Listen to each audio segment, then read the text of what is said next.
Ladies and gentlemen, welcome to the Color Commentary Podcast. This is a special trio hosted one. This is episode 20. We're heading into week 18. Most clubs are over. My sleeper league has one more week where Zemero and I are in a matchup. But is it a matchup when he has Derrick Henry and Drake May? I don't think so.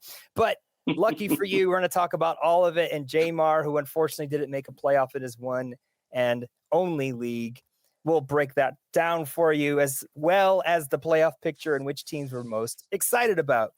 Zemero, how does it feel having two players that exploded at the right time? Man, honestly, it felt great. I was watching the Baltimore Ravens against the Packers, to see Derrick Henry in action. I think their game plan was to run the ball, and that's what they did with him. I was happy when he had 2 touchdowns. When he got 2 more, I was like, okay, like I guess I'll take it. It was just one of those where I didn't believe it was happening, because he hasn't performed like that at all the whole season. So to really put up 45 points towards the end of the season for me is why you draft name players. I feel like, because it's like Derrick Henry, eventually he'll do something for you and for your team, and it just happened to luck played a huge role for me there. It did. It was the battle of the backup quarterbacks, right? And Josh Jacobs did not really factor into that game, and so they just kept feeding Derrick Henry the rock. When you're over 30 and you're a running back, I think now is the time to show up if you've survived this far. And so Christian McCaffrey, who's 29, he played very well too. And so these are risky names, right, as the running backs go into their year 30 season or past that. But these are two different kinds of players. And so I'm wondering, this is a keeper league, Zemero, our sleeper is a keeper league. Do you know which two players you're eyeing to keep for next year? That's funny, because I didn't realize it was a keeper league up until like a couple weeks ago. And it's really hard because I have Derrick Henry, I have Josh Allen, and I have Trey McBride. Those 3 I picked in 1, 2, 3 rounds. And my gut is telling me to in all honesty, keep Henry and McBride and drop Allen. And McBride, and you're to drop Allen and Drake May. So you're not going to take the quarterbacks. No. And trust me, I really thought about it, because I had a feeling like this would come up in the podcast. And,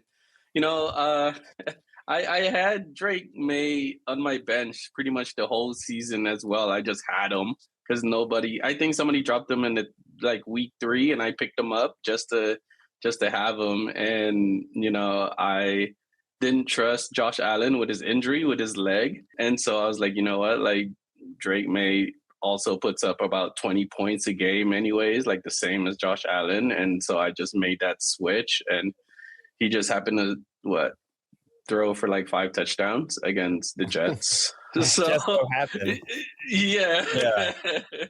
It was a great matchup. I was eyeing Drake May. I tried trading you for Drake May. It was Rico Dowdle, and you just didn't catch it in time, and you said you would do it. And it would have kept our match competitive because we each would have had a 40 burger on each side. And now I just feel like our matchup, it's kind of done. You're 50 points ahead of me. So unless everybody's stat, I'm okay with that. It's currently 146 to 93. And, Jalen Hurts didn't really have a great game. And everybody else did okay. After the 240 burgers were on me, I started Taysom Hill because I was like, I wasn't going to start him, but then I was like, maybe he'll just score 20 points and throw a touchdown like he did last week, and he didn't. My other choice was Bretton Strange, who scored 8 points, but at that point I felt like I'm so behind. And of course, who goes off, in one touchdown is Breece Hall. He shows up at garbage time, basically, in that same game. Brees Hall, man, he's been like our thorn in our side all year, man. And just the Jets in general, right? Yeah, I mean, I'm curious to know as well, like who, because I think you guys both are in keeper leagues as well, right? So I'm kind of curious to know like who you guys are deciding to keep next year. The I New Orleans defense, first and foremost. nice and Kaimi Fairbairn. And Right? Yeah, no joke. It's if Pedro were here, he might say his kicker and his defense because he loves the Houston defense and he loves Fairbairn, and he's just like, oh, he's got Jason Myers, and he would just like watch this trick play because they carried him as his backbone better than anybody else he had. So that'd be really funny if someone were to keep somebody random. I mean, you know, leagues, you have to react to how everybody else is. I think Jmar and Zemero, we've seen leagues where people just gobble up running backs. And if you don't gobble up running backs with them, you end up with almost nobody. And that happened to me in the ESPN league Zemero and I are in. I'm officially last place because I just kept losing. I hadn't won since week 4. And it just was like every game I just lost. And then the playoffs, I'm like, whatever. I tried. I set my lineup, but it was like every time I faced someone, they had one player go off. And so I just opened the app and it had the ream of toilet paper and the words last on it. And I'm like, wow, I did it. Worst I've ever done. Similar strategy, right? I picked a quarterback in the 3rd, 4th round. I picked 2 wideouts first. Those 2 wideouts happened to be Justin Jefferson and AJ Brown. And the rest is history, right? Like Omari and Hampton was my first running back off the board, and he got hurt. And I had DeAndre Swift, who did great. You know, I love my Bears right now, but it just wasn't enough to even win me one more game when I went 4-3. So after week 7, wasn't able to win a game. And it hurt, man, to have Allen in there and, you know, NFL MVP. And so, yeah, like I could see why you're not choosing a quarterback. They kind of let you down. I feel like having 2 and playing the matchups may be the way to go. Like I was afraid to start Caleb Williams over Jalen Hurts. And had I done that, I would have made one more playoff. I guess the conventional wisdom that a lot of fantasy football players have is to keep in a keeper league, especially one where you can't keep same positional players. Like it'd be great if you had like, you know, Bijan Robinson and you know, Jameer Gibbs on the same team, right? But in our league, you can only keep one position player from, you know, from the pool. It makes it a little fair. And I had been keeping Jalen Hurts on my squad for like the last 3 years, just because I just didn't feel I had a complimentary player to be RBWR, which I think most people would want you to keep a WR and an RB. So luckily this year I have enough talent at each of those positions where I am not going to keep Jalen Hurts.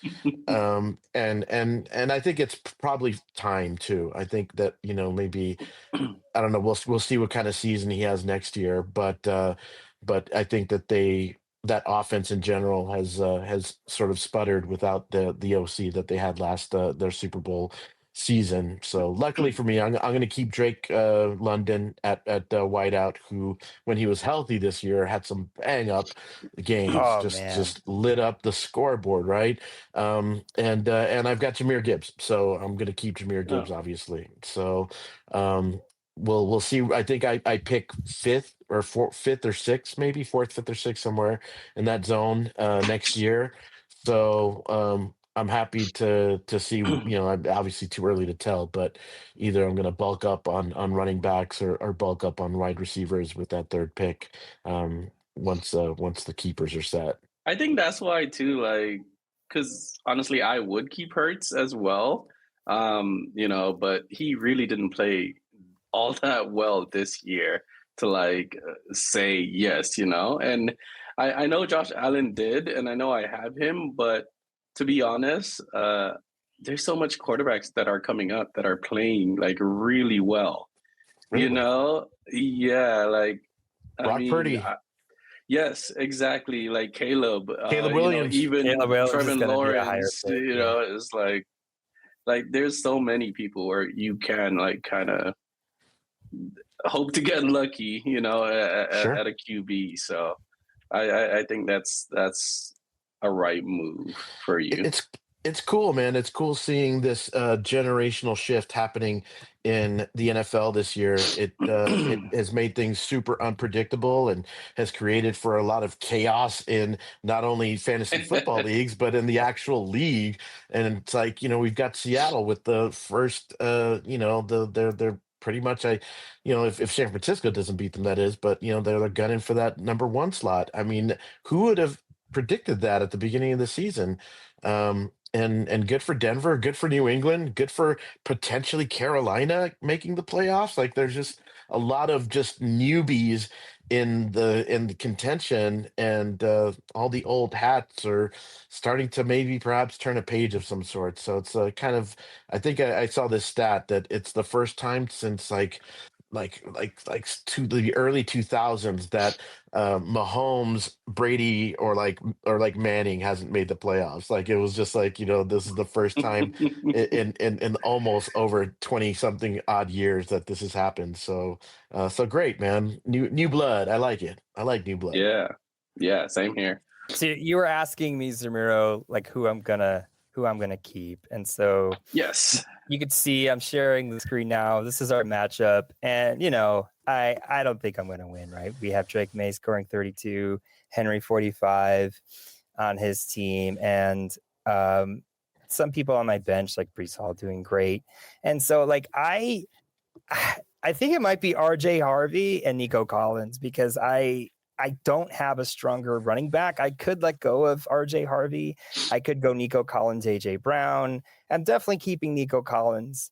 And then there's also Chris Olave too. So it might be Chris Olave and Nico Collins.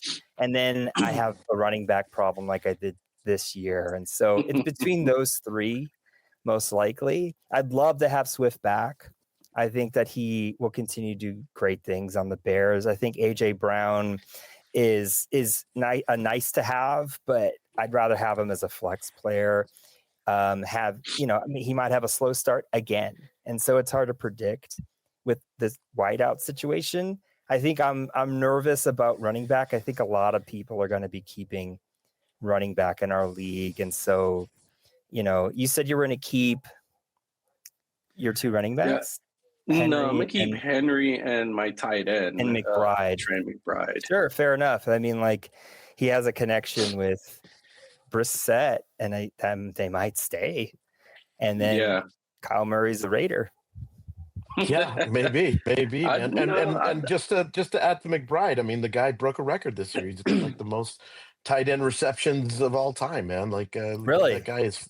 Yeah, he broke the record this year, man. Yeah, give him his flowers, man. That dude, he earned that keeper status for sure, man. It's unique to have a tight end. Like I have an old tight end, Travis Kelce, that once Patrick Mahomes got hurt, wasn't going to help me anymore. And I kind of hope he retires. I think that, I don't know if better things are ahead for him. And he saw Mahomes get hurt, and he's got a big wedding to plan. So maybe he's yeah. But yeah, man, I mean that's cool. I mean, I think Derrick Henry, he was a league winner for you. Drake May also happened to be one, but like having both, like let's say you had somebody else start and he doesn't score 40 points, he scores 10. I'm within 20 points, like that's still within the range of me being able to win.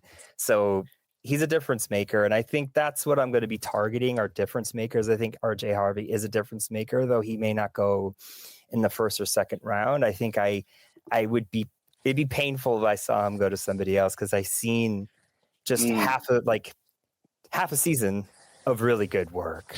And then Nico Collins, I'm really proud of Chris Olave. I mean, that guy came from just concussions, and now he's like whiteout 6 or 5, and he did it with a few, scrubby quarterbacks, I'm excited for him next year to even, I think he could easily repeat what he did this year. I think so too, man. I would be if I didn't have Drake London, who's kind of I think probably maybe slightly a higher get. I mean, I might even spend the off season thinking, who do I keep actually?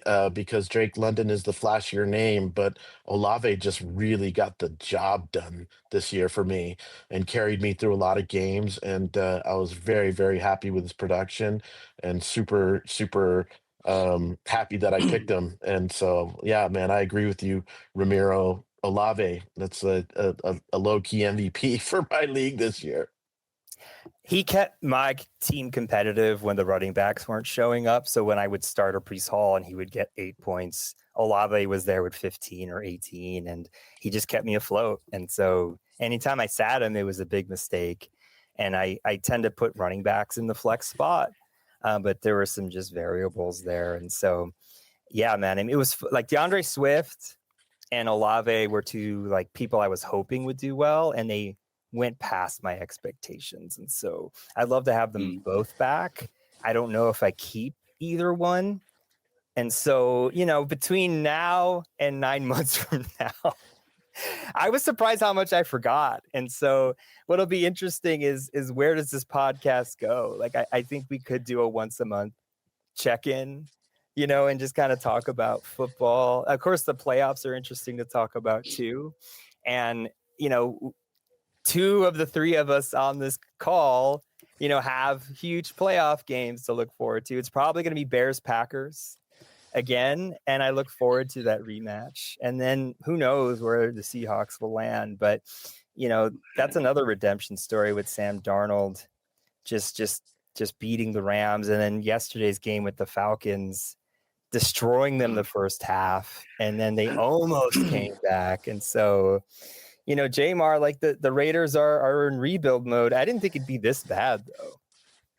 It's bad, dude. Unfortunately, Pete Carroll's probably seen. I mean, I'm thinking he's going to get fired. Barring of saying hope, using the word hope, because I feel like we need some new blood in there for sure, and we definitely need a new quarterback. But like the hat says, "Yay, go Raiders!" I hope that we are.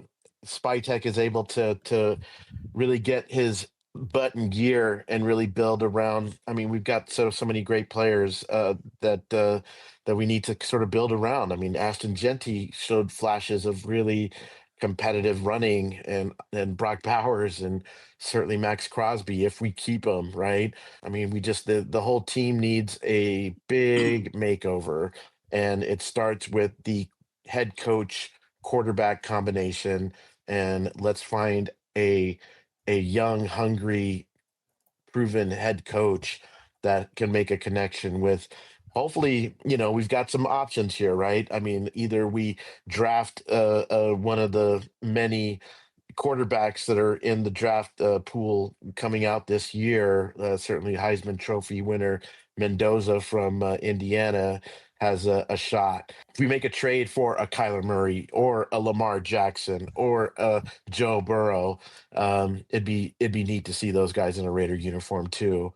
So let's get a good quarterback, a much better quarterback than Geno Smith, and then we can build around him. All right, so the entirely way too early mock draft, we're going to do this live. We have the first pick, and we're going to be doing this as a trio. We get to decide who we're going to pick for next year, who's the first off the bat. It's one quarterback, two running back, two wideout, one tight end, a flex, kicker, defense. I'm going to hit start your draft and see how this goes. So we're the first pick. Is it Christian McCaffrey? Is it Jamar Chase? Like, who is it that we go? To Bijan, I think? Yes, that's what I was thinking. I think Bijan. Bijan it is. We're drafting Bijan. him. I mean, Easy. the way that he finished, and look at this. Blue. Now we can't pick till round 2. Jonathan Taylor, that's a pretty good 1-2 punch. I can't believe he's still here. We have Lad McConkey, Y, Kyron Williams, Josh Allen already here.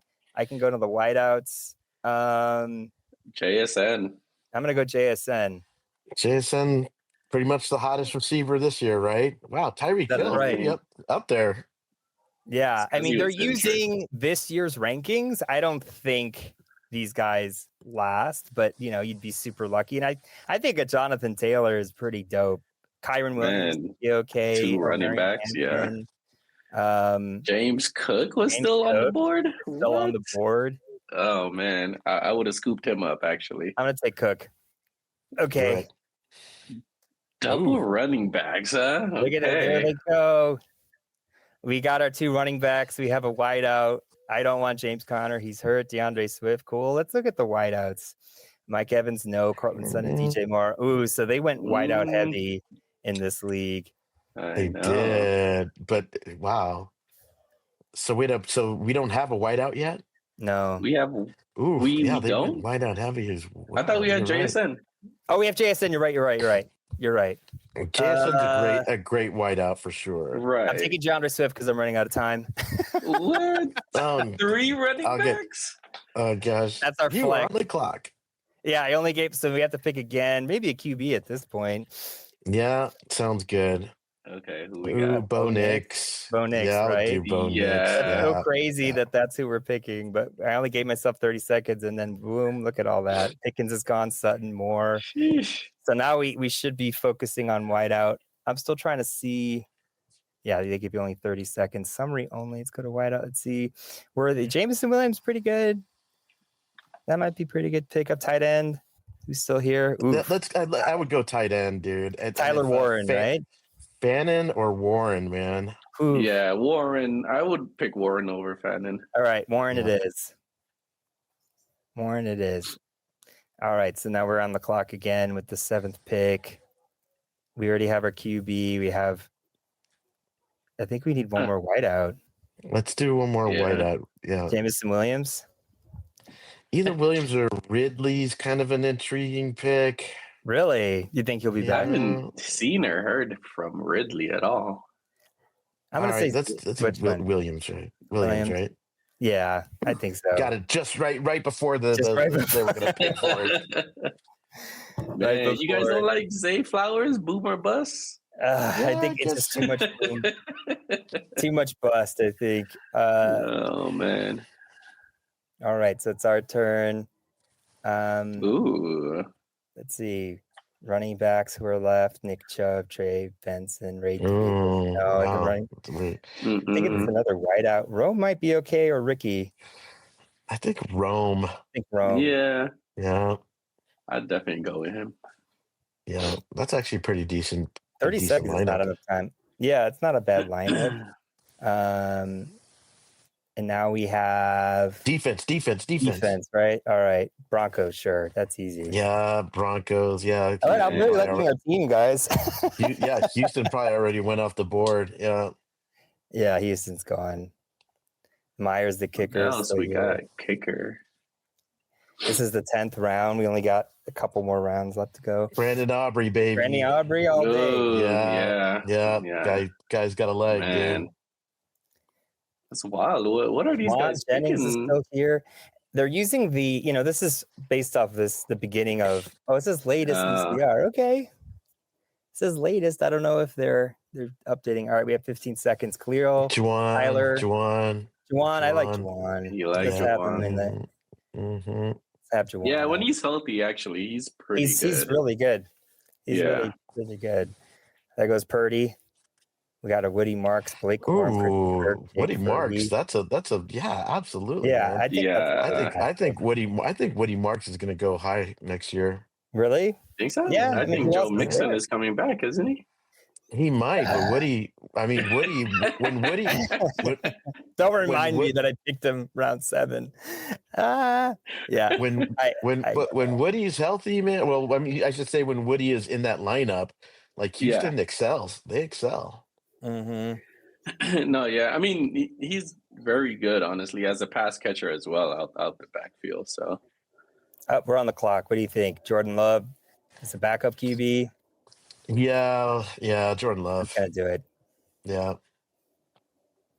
All right, we have 30 more seconds. We lost. No more Ferguson.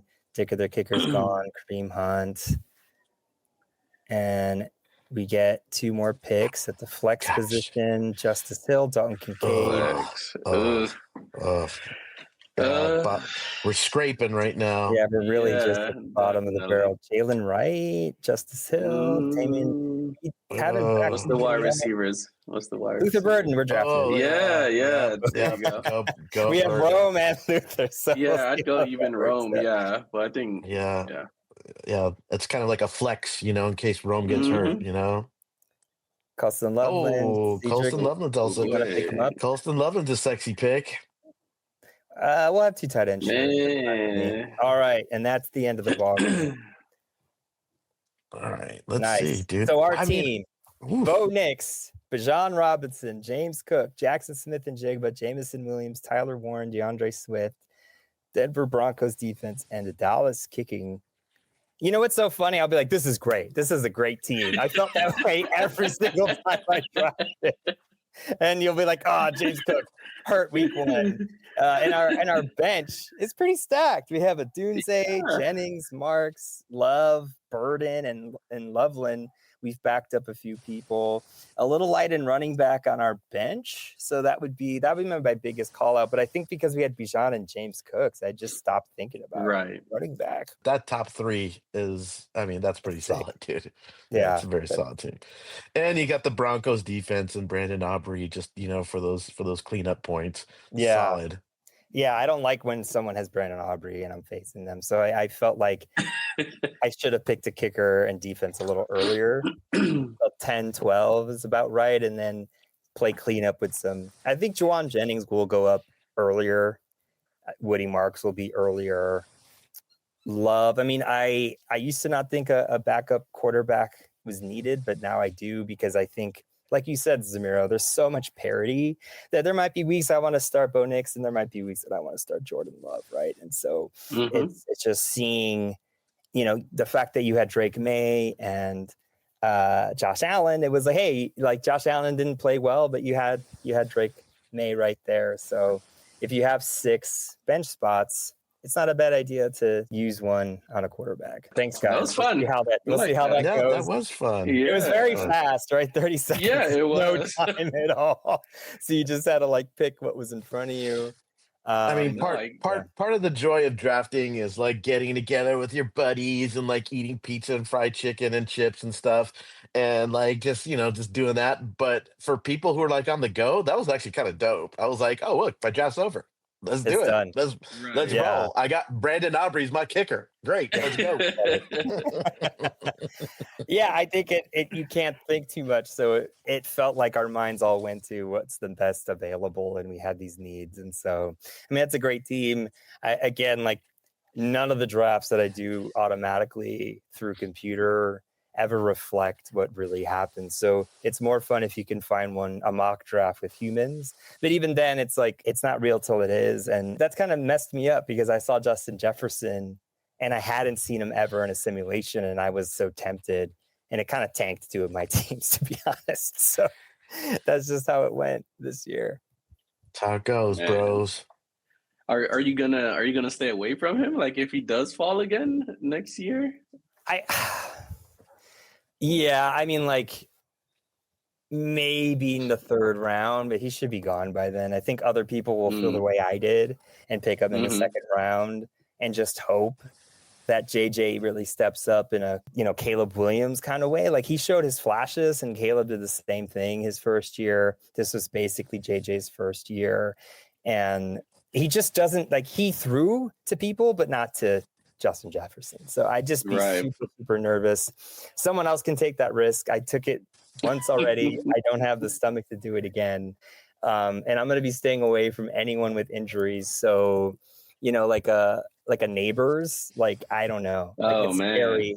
People will be really excited for him because of a potential connection with the now 2nd-year quarterback next year. But Yeah, like a Malik Neighbors is tempting, but the injury scares me. All right, so color commentary. We're going to preview some of the really important games that are left in Week 18. There are some teams that have basically solidified their position, won't be having their starters play. But we have the Carolina Panthers. I'm going to call them the Jmar Panthers because he loved them. We were talking Bryce Young. Bryce Young showing up. The 8-8 Carolina Panthers versus the 7-9 Tampa Bay Bucks. The Bucks started off red hot. They're playing January 3rd on ABC. The Bucks are heavily favored by 62.3% in the matchup predictor. Vegas is saying Bucks win by 2.5. So they're thinking it's less than a field goal advantage that they're going to win by. We have Bryce Young and Baker Mayfield. Baker Mayfield is questionable currently. Emeka Egbuka, rookie who started off white hot, has cooled down. Tedaro McMillan also had some great games, and I'm not sure if he's still that same solid player. And yeah, like it'll be in Florida, so the weather's gonna be awesome. There's no problems there. Guys, like I think the Panthers sneak this one out. I really do. Yeah. I just think that the Bucks just don't got it anymore. The Jmar Panthers, baby. Yeah. The Jmar Panthers are gonna win this game. Jmar's the quarterback. I'm gonna find a way to AI put their face there. They're slipping me in there, man. I'm gonna give it up for Dave Canales once again. I mentioned it on the last broadcast, man. Latino coach, love that. Keeping the color commentary theme alive. So I'm definitely rooting for Carolina. And just taking my heart out of the predictor. My brain says that Tampa is favored, but I don't know why. They haven't been playing well. They've been really playing poor football lately, and they've got a lot of guys that are hurt. I feel like the team has sort of quit on Todd Bowles too.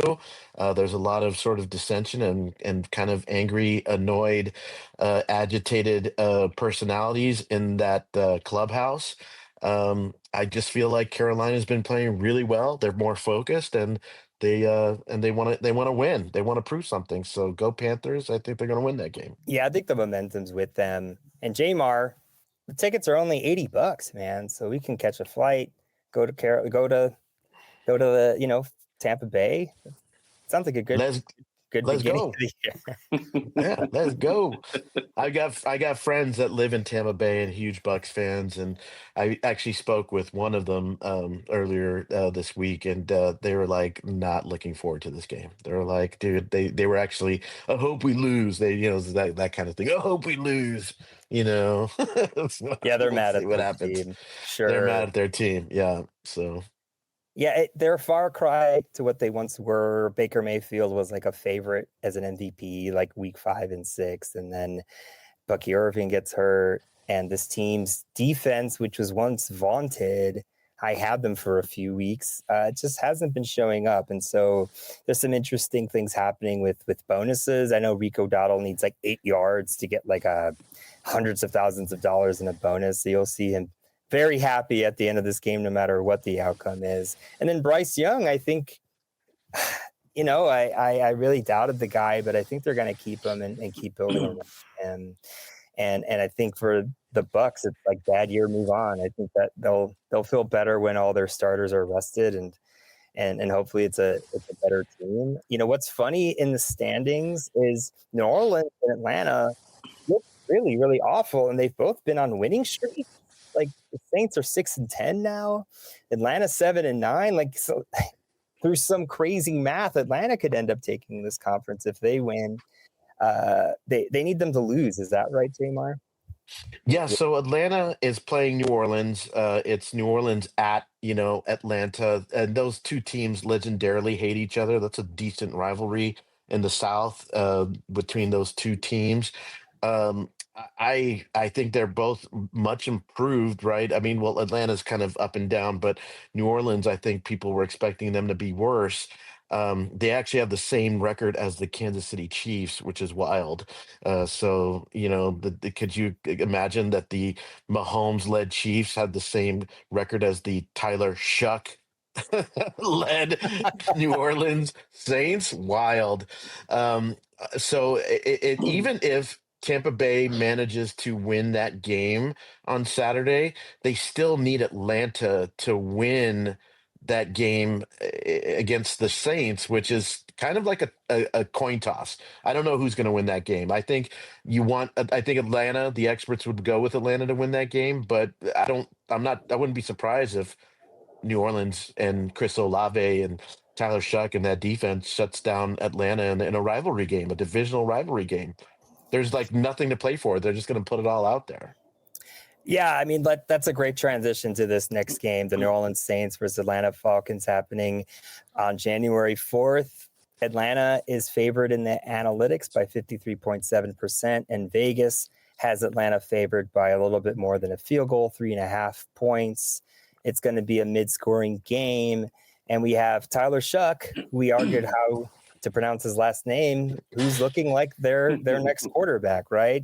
Alvin Kamara hasn't been playing. Chris Olave with over 1,000 receiving yards, great for him. We talked about him earlier.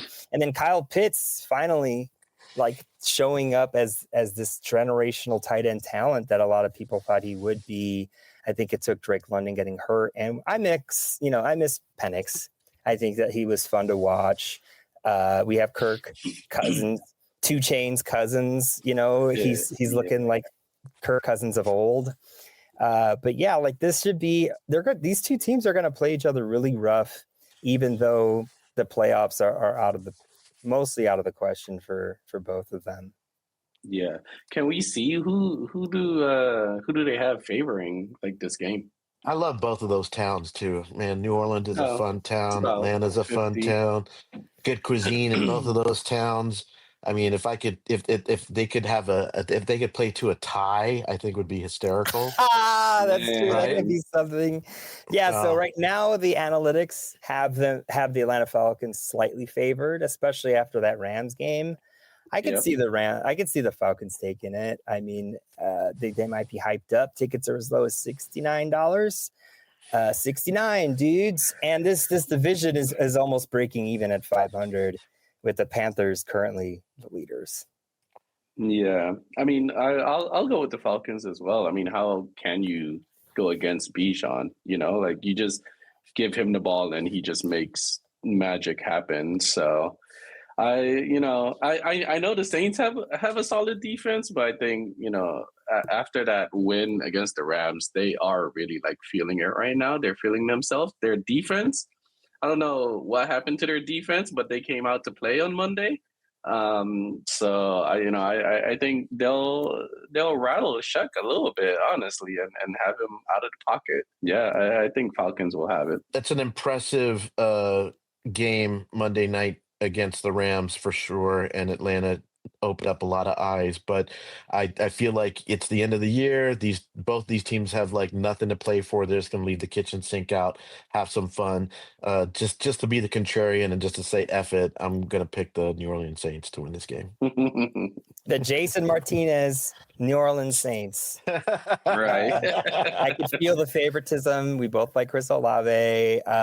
It's going to be a fun game. I think it's definitely worth watching. I think it's the bias of the game I just saw, that if they handled the Rams so well, but this is the Falcons, right? This is their identity. Great one week, bad the next. Jmar, I could see the Saints winning. I'll stick with my Falcons pick for now because Bijan Robinson, I think, just got the mushroom in Mario 3, and he's just huge now. He's just 1,500 yards just in rushing this year. I mean, that's why we picked him first, guys, on our color commentary team. How could you not want him as your number one pick? Up next, Zemero, this one will be important to you. The Seattle Seahawks versus San Francisco 49ers. Oof, yes, let's see. Of course, they have the 49ers winning slightly. Slightly favored at 51.3% according to ESPN Analytics. Vegas has this almost as a tie. The spread is only 1.5 in favor of the Seahawks. So Vegas thinks they're a slight favorite. The total is 50 points. I think we go over. And the money line is pretty even as well. Brock Purdy, I think he also got the mushroom, right? Like he's just been throwing 5+ touchdowns 2 weeks in a row. He defeated my Bears, unfortunately, in an excellent game where if Caleb Williams just pushed it a little harder, I think it would have been a touchdown. Ken Walker's here as the rushing leader, but it just didn't work out this year. Fantasy-wise, Zach Charbonnet stole all the touchdowns, and Sam Darnold is going to hit 4,000 yards for sure at the end of this game. And McCaffrey is questionable, but he's going to, I don't know, stitch himself back up and play this game. I think the Seahawks win it, to be honest. I think, like Jmar mentioned off the air, Seahawks are probably the most complete team in the NFL right now.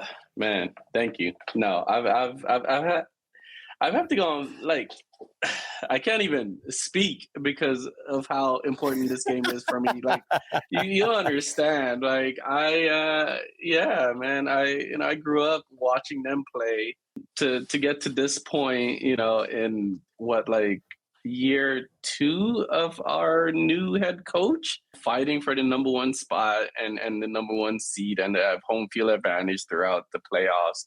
I mean, it's huge, and I think, like, it's going to be rough. I think the 49ers, yes, their offense, they're on fire. I'm not even going to downplay that. Like, Purdy is playing, like, top notch, where, I would even draft them in fantasy, and I don't like any 49ers. I tend to stay away from 49ers players in fantasy, but I would draft Purdy, just because of how good he's throwing the ball. He's running, really well. So, yeah, it's going to be a tough matchup, and I'm hoping our defense, which we've been leaning on, really comes to play. I feel as if Seattle is going to win this game, but I would be very afraid to face the 49ers in the playoffs.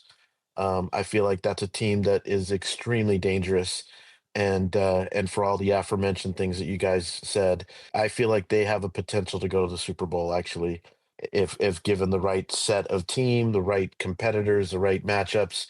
The Rams do too. Then don't sleep on the Rams just because they're ranked 5 now or whatever, and they're gonna probably have to travel either to Philadelphia or Chicago for that first round game. But I would be very afraid of the Rams, the Niners. I mean, even Philly. Bears. The Bears, gosh, man, the Bears. I love the Bears, man, and I've been high on them all season, Ramiro. I really have. But I tell you something, just there's something to be said for experience. And sometimes you need to lose important games in order to win the big ones down the road. And I think that look, I like the Bears maybe in 2026 or 2027. But they've done good. And I think that they have a potential to even win their first playoff game, their first round playoff game. But I don't necessarily see that team winning the championship or going to the Super Bowl. Well, I like them in 2026 too, and their next game is in 2026. Oh, there you go. So, there you go. Wheels up. The Bears are going to do it. They're going to get the Packers round 1. They're going to destroy them again. Ooh. That'll be fun. And then they're going to face the Eagles. They're going to beat the Eagles again. That's my dream. It's just that they're just going to keep facing teams that they faced already and won against. Yeah. And then it'll be the Ravens Bears. Somehow the Ravens get in there, and it's the Ravens Bears Super Bowl that no one predicted. And oh my gosh, that'd be great. And it's a rematch. And yeah, that's my Super Bowl pick right now, guys. Ravens Bears, I like it. Yeah, I'd like to see it, honestly. I mean, I don't know really how they would. Yeah, they'd have to stop Derrick Henry for sure. There's certain players who are peaking at the right time. It's Derrick Henry, it's Drake May, and it's Bijan Robinson and Christian McCaffrey. So, like, you have all those players. You could win the Super Bowl because of that one player. And the Niners are dangerous for that reason. And Brock Purdy's peaking too. Mm-hmm. So it's just like the Niners are a dangerous team, Jmar. And it would be great if the Seahawks could beat them and kind of knock them down a peg. But this is gonna be a game for the record books. I think it's just gonna be one of those back and forths that it's gonna be too hard to predict. Well, I'm going to predict and I'm going to go with Seattle. We all picked Seattle. I think we're just scared of the Niners. How many points they can score. They have no defense, and I think it's going to be about better clock management. And I think that's where Caleb Williams and maybe the coach, Ben Johnson, there were moments where I felt like they could have used the clock better at the end, and it's going to come down to who has the ball last, probably, if the defenses doesn't show up. And the Seahawks defense is good. So I think that's why they have the edge for me. The Bears play on January 4th. The Lions are favored. I don't know if they think why. I'm mad now. But Vegas has the Bears up by 3 in the spread. It's a 50-point total. I could see that going over. The money line is plus 130 for the Lions and minus 155 for the Bears. Tickets are as low as $129. Why is that? Well, it's in Soldier Field. It's going to be 30 degrees, but that's pretty cheap. I mean, the Bears don't have to win this game. I think they get one of the top 4 seeds, right? Because they're going to win the division no matter what. So I'm not exactly sure how that plays out, but I think Goff's mad. I think it's another hey, we want to beat Ben Johnson. I think there's a lot of pride here. I think that Williams balls out to get his 4,000 yards, surpassing Eric Kramer as the franchise leader in yards, and to be the first Bears quarterback in history with 4,000 yards. I can't wait to see it. I think that's the only thing Caleb Williams will be really playing for. They don't have to win, but it's sort of like every game for the Bears has felt and seemed like a playoff game. I think this is a nitty-gritty divisional game. I think the Bears do win it in the end. Yeah, tough game for sure. I mean, the Bears are playing for that number 2 seed. I mean, if they lose this game and Philly beats Washington, which is very likely, then they'll get a very dangerous opponent in the Rams, which I don't like. I don't like that for Chicago. I think the better head, if you're going to head some bets for the Bears, is to hopefully have a repeat performance against the Green Bay Packers, who are kind of flailing at the moment, especially with some injuries and just not playing as well as they could be. I feel like the Bears are aware of that, and they played a gutsy game against San Francisco, the game that they were one play away from winning. I'm going to go with the Bears. I think that they show up in this game, and it's the Ben Johnson versus his old team thing happening in that game as well too. So I feel like he's got a lot to prove. So give me the Bears. Yeah, I'll have to agree with that too. I do feel like the Bears, they're gonna come out and they're gonna be hot just because of the 49ers, and I think they're just gonna keep that streak going of just scoring touchdowns and playing lights out. And also I've become a huge fan of Caleb Williams, honestly. He's just a really good quarterback to me, and I see how much growth he's had with Ben Johnson, and I'm excited to see next year. I hope I have the chance to pick him up as a quarterback for fantasy, and I think that's one of the reasons too I'm okay with letting go Bo, Drake, May, and Allen, is because we have Caleb Williams and Purdy and all these guys lighting it up. I see what they're doing right now towards the end of the season. That's exciting for the next season to come. It is exciting. The 2026 Bears are going to be very exciting to watch, starting with this game. And I predict 8-game winning streak, guys. They're just going to win this one and their next 7. And the Bears are just going to be great forever. After 20 years of suffering, the Bears are good. Caleb Williams is a good pick. Last year, I wasn't so sure. Our O-line wasn't good, and we weren't sure what we had in him.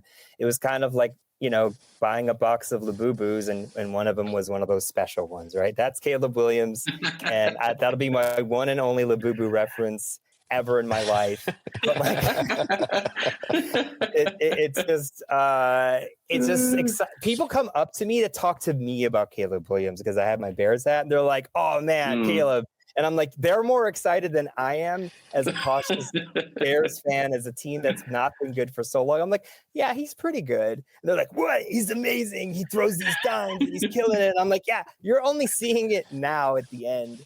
Like you didn't go through the last few years. And we had Caleb Williams last year, and we saw these little moments every once in a while, but then he'd get sacked 6 times in a game. And so cautiously optimistic, but next year, Jmar, it's going to be a 14-3 team, and the only 3 times they lose, it'll be once versus the Vikings for no reason, like because JJ will just show up in the fourth quarter again, and maybe a Packers loss for good measure, and then the Rams. I don't know who we're playing next year, but I'm excited for next year.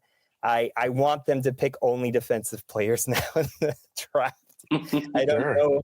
They flipped their identity. The Bears used to have such great defenses. It's a fun team to watch, but man, could you not allow 7 touchdowns?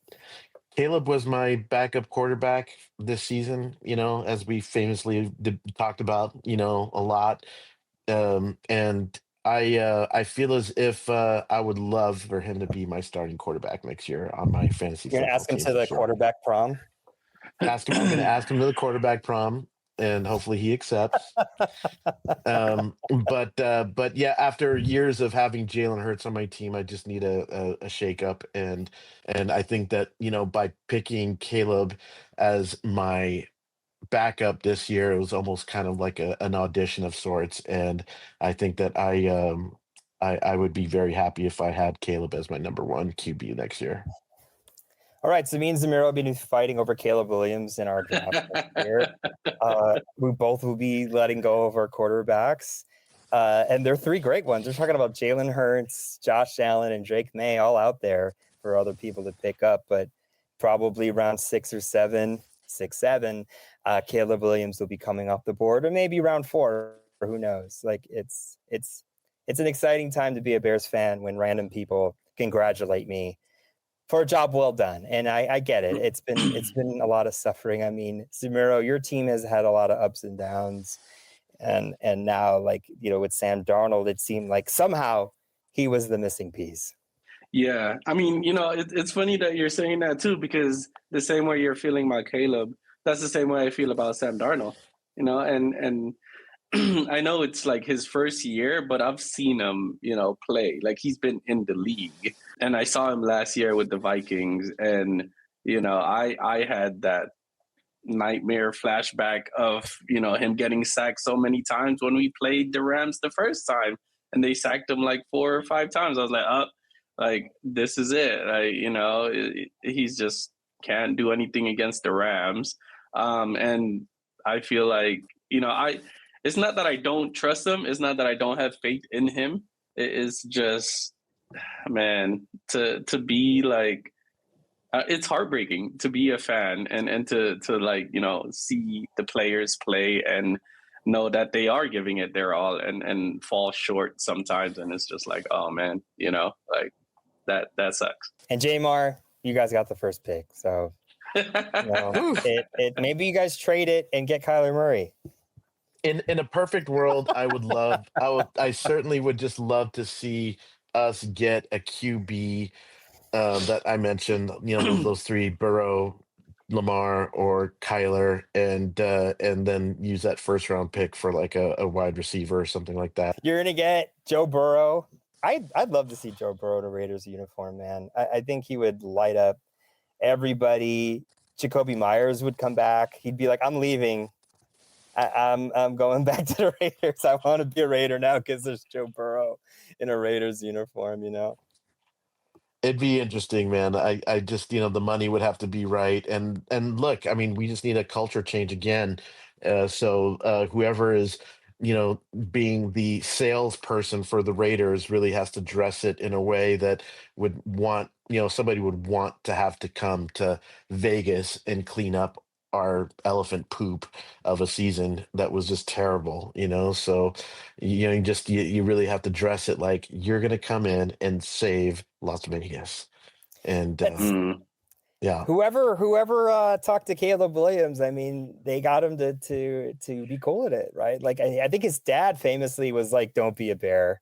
Like you're gonna like be a perennial loser." But now you have the opportunity to turn a franchise around and be the quarterback, that they've always wanted.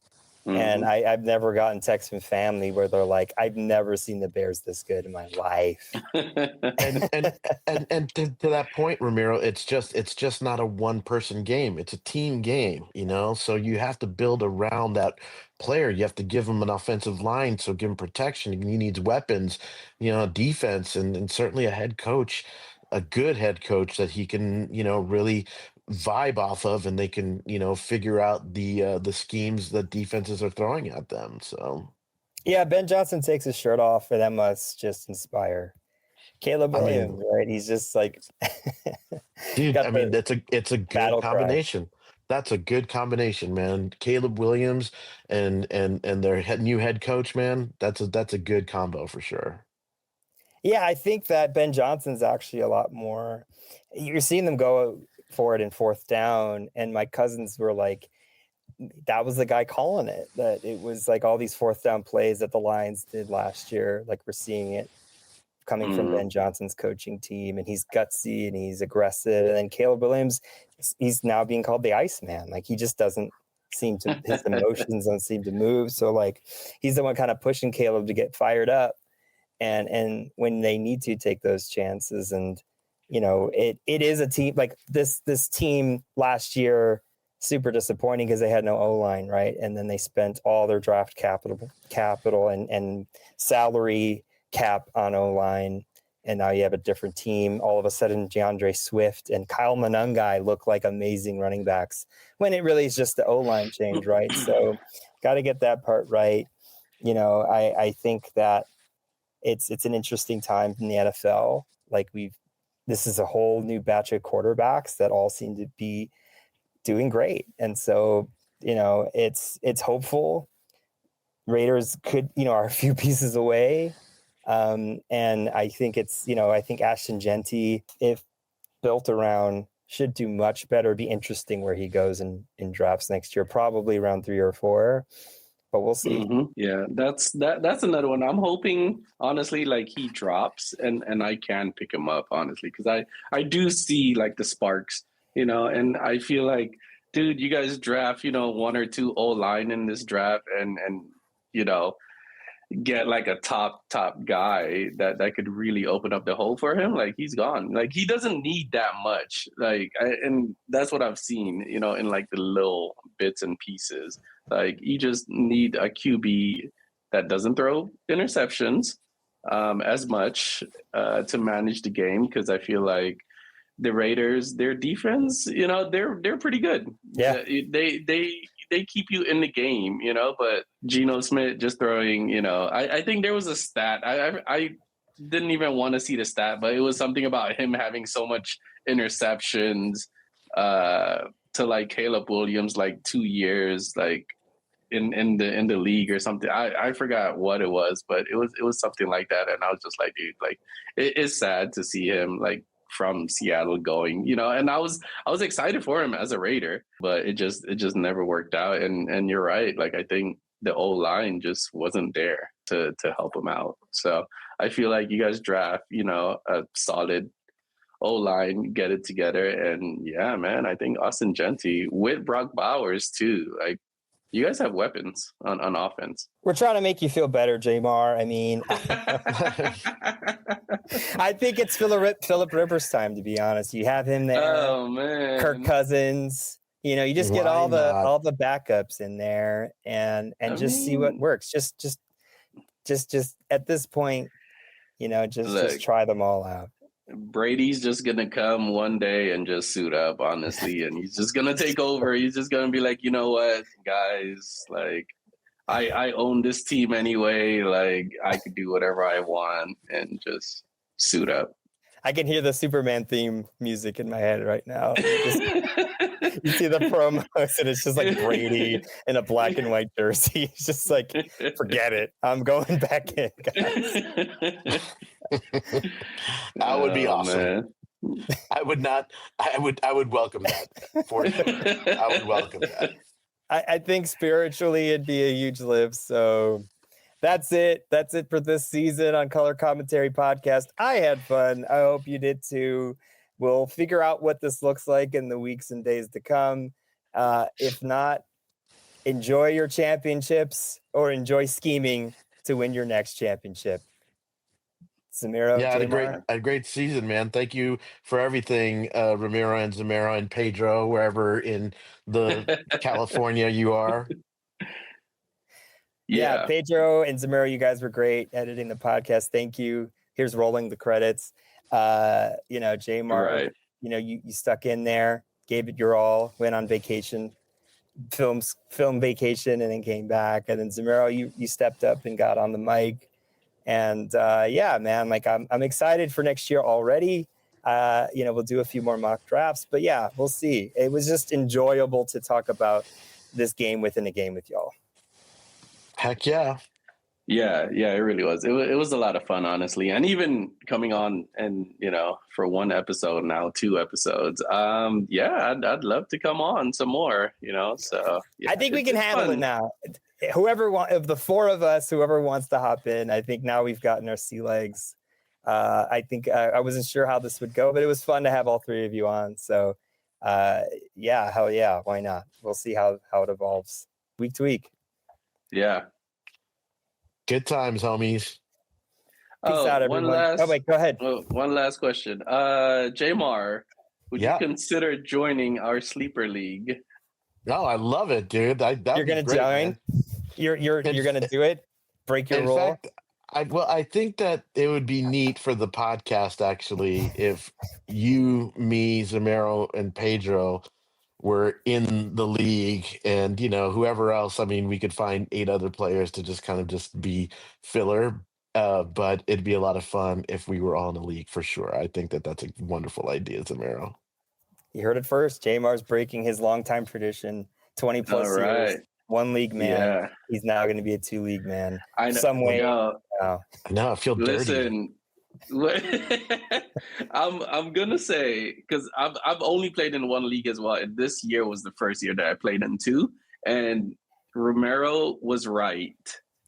If it's much better, it feels better. Like, if you have like some stake, like, because in one of my league, my ESPN one, it was over in like week 3 or something. Like, I knew I wasn't gonna like go anywhere. I was like, oh, that's it.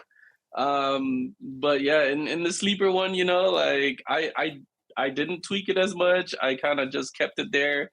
Like, it was just, slowly building for me, and I ended up winning it all. So yeah, and it felt good, honestly, like 1 out of 2. So it's got to be your Is this your first championship, by the way, Zemero? Barring some crazy thing.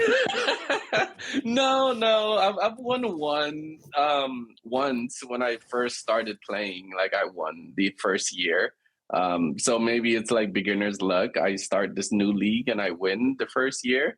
So it's, I guess, second championship. Second championship. Jmar, since your league, you haven't won. Have you won? You haven't won yet, right? Who, my league? Yeah, your league. Yeah, I've won 3 times. You've won 3 times. Oh, that's great. Yeah. Mm-hmm. We talked about that way back when. Yeah. Mm-hmm. It feels great when you win. I just haven't won since 2017, That's the only problem. And I would have won this year. You were 1 win away. I did my analog friggin' stats, and literally, it's just how the cookie crumbles, It's the fire that burns, Jmar, when you do those pencil stats for yourself, I'm sure. Dude, I think you're making the right move. I did. That's literally what I did, dude. I pulled the Karl Rove on the election night when Obama won. I was like, hold on a second, let me see if I tallied this right. Oh yeah, dang, I would have won. Dang it. Revenge will be yours, Jmar. The Color Commentary Podcast will be here to help you. We'll do lots of mock drafts now that we have things figured out, and just talk about those tough decisions, who to keep, who to move on from, and you'll follow us to loyal audience. We hope to see you next year. Thank you, everyone, and goodbye. Have a great rest of your 2025, and go Bears. Beep, beep, beep, beep.